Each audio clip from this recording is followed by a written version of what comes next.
الحمدللہ رب العالمین والصلاة والسلام علی سید الانبیاء والمرسلین اما بعد فاعوذ باللہ من الشیطان الرجیم بسم اللہ الرحمن الرحیم۔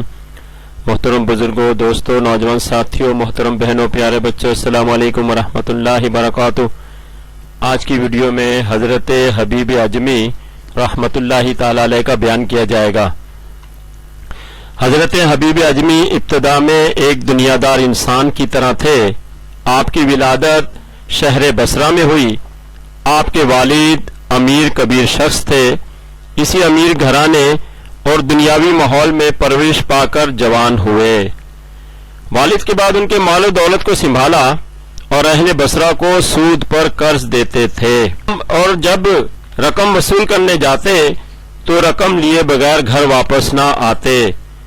اگر کسی مجبوری کی وجہ سے قرضدار قرضہ واپس نہ کر سکتا ہو تو اس سے اپنے وقت ضائع کرنے کا ہرجانہ وصول کرتے تھے اور اس سے اپنے گھر کا خرچ چلاتے تھے۔ پھر اچانک آپ کی زندگی میں انقلاب آنے لگا۔ چنانچہ ایک دن آپ حسب سابق کسی کے ہاں اپنی رقم وصول کرنے گئے۔ وہ شخص تو آپ کو گھر پر نہ ملا۔ اس کی بیوی نے آپ سے کہا، نہ تو میرا شوہر گھر پر موجود ہے، نہ ہی میرے پاس تمہیں کچھ دینے کے لیے کوئی چیز ہے۔ البتہ ہمارے ہاں آج ایک بھیڑ ذبح کی گئی تھی، اس کا سب گوشت تو ختم ہو چکا ہے، البتہ سر باقی رہ گیا ہے۔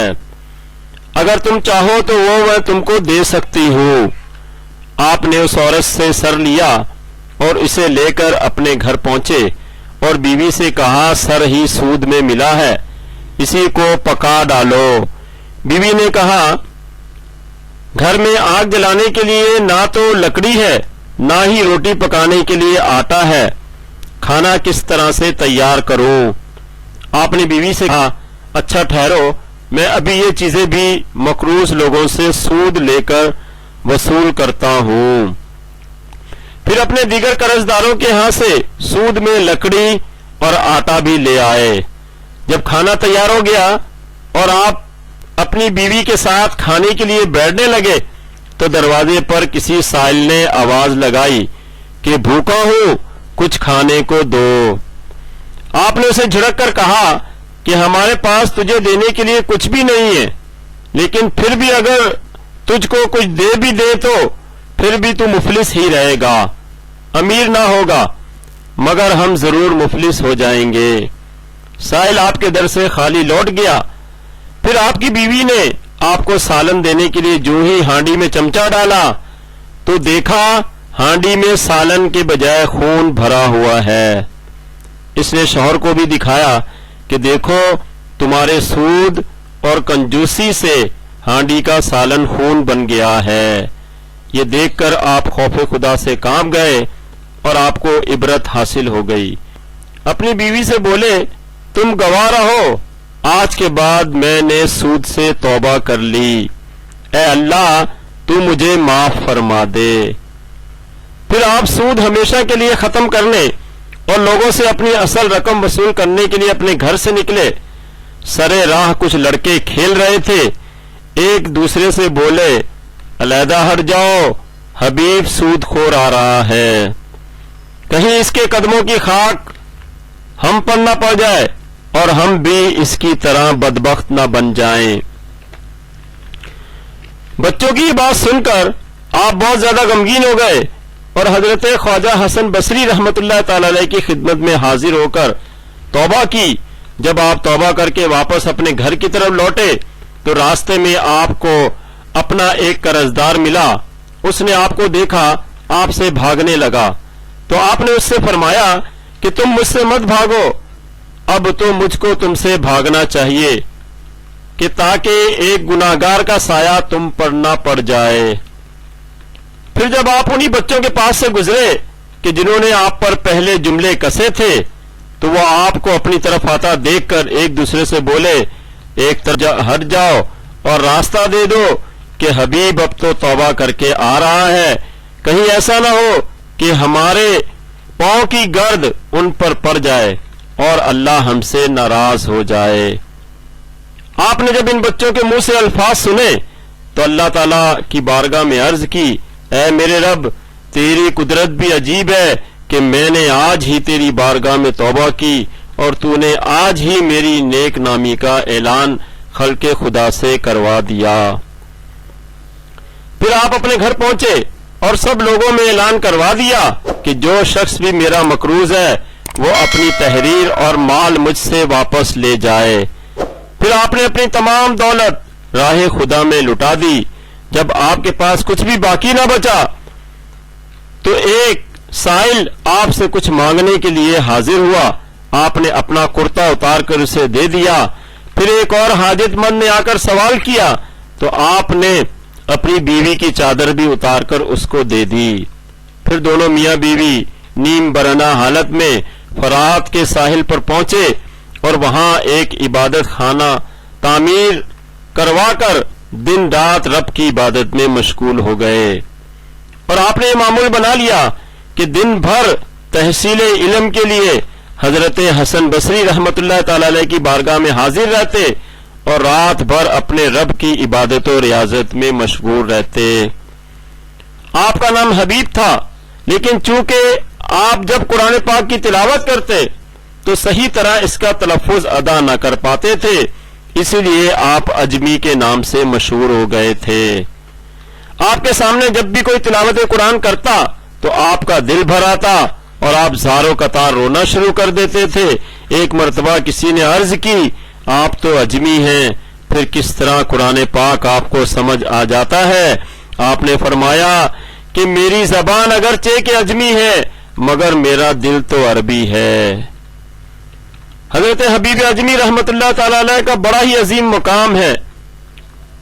اس کا اندازہ اس سے لگائیں کہ آپ ایک مرتبہ نماز مغرب کی امامت فرما رہے تھے۔ حضرت حسن بصری جو کہ ان کے استاد تھے تشریف لائے، لیکن جب آپ کو الحمد کی جگہ الحمد پڑھتے سنا تو آپ کے پیچھے نماز نہ پڑھی کہ قرآن پاک کی تلاوت صحیح تلفظ کے ساتھ نہ کر رہے تھے اور علیحدہ ہی نماز ادا کر لی۔ جب رات میں سوئے تو آپ کو اللہ تعالی عز و جل کا دیدار ہوا اور آپ نے عرض کی، اے اللہ تیری رضا کا ذریعہ کیا ہے؟ اللہ نے ارشاد فرمایا کہ تو نے میری رضا پائی لیکن اس کے مقام کو نہیں سمجھا۔ آپ نے پوچھا کہ وہ کون سی رضا تھی؟ ارشاد فرمایا کہ اگر تو نماز میں حبیب اجمی کی اقتدا کر لیتا تو یہ تیرے لیے تمام عمر کی نمازوں سے بہتر تھا، کیونکہ تم نے اس کی ظاہری عبادت کا تصور تو کیا لیکن اس کی نیت کو نہ دیکھا، جبکہ ولی کی نیت سے تلفظ کی صحت کم درجہ رکھتی ہے۔ اسی طرح ایک قاتل کو سزائے موت دے دی گئی۔ اسی رات اس کو کسی نے خواب میں جنت میں ٹہلتے ہوئے دیکھا۔ خواب دیکھنے والے کو حیرت ہوئی اور اس نے پوچھا کہ تم تو قاتل تھے، اللہ نے یہ مقام و مرتبہ تمہیں کس طرح عطا فرما دیا؟ اس نے کہا کہ جب مجھے سزائے موت دی جا رہی تھی تو ادھر سے حضرت حبیب اجمی رحمت اللہ تعالی علیہ کا گزر ہوا، انہوں نے میری جانب متوجہ ہو کر میرے لیے مغفرت کی دعا کی۔ اسی دعائے مغفرت کا یہ نتیجہ ہے کہ اللہ نے مجھے بخش دیا۔ اگر آپ اللہ کی یاد میں اس قدر مستغرق رہتے تھے کہ کسی چیز کا ہوش نہ تھا، چنانچہ ایک کنیز 20 سال تک آپ کی خدمت میں رہی لیکن آپ نے کبھی نظر اٹھا کر اس کے چہرے کی طرف نہیں دیکھا تھا۔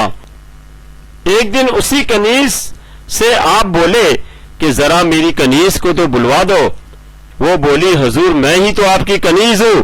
فرمایا کہ 30 برس سے میں اللہ کی یاد میں ایسا مستغرق ہوں کہ کسی چیز کا ہوش نہیں ہے، یہی وجہ ہے کہ میں تم کو شناخت نہ کر سکا۔